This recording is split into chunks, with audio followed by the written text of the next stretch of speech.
Sur les murs de graffiti, des millefeuilles d'histoire de l'art que Marion Brutus récolte un à un.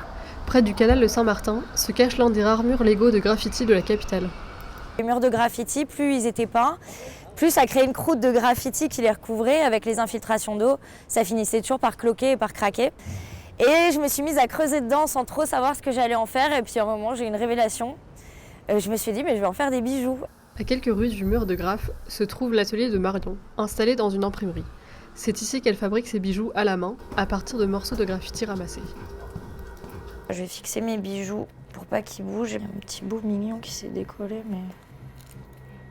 L'idée, ça va être de l'emprisonner dans une résine pour que tout simplement, il soit fixé, ça bouge plus, ça se casse pas. Marion a aujourd'hui des clients dans le monde entier. C'est en côtoyant des artistes de rue dans son adolescence qu'elle s'identifie à leur art contestataire.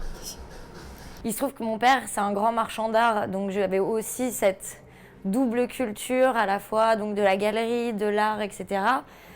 Et d'une autre forme d'art qui s'exprimait plus dans la rue, qui était plus rebelle, qui était plus directe, qui était du vandalisme, donc qui était aussi interdite. Après avoir commencé au pied du mur de Berlin, Marion continue son art à Paris.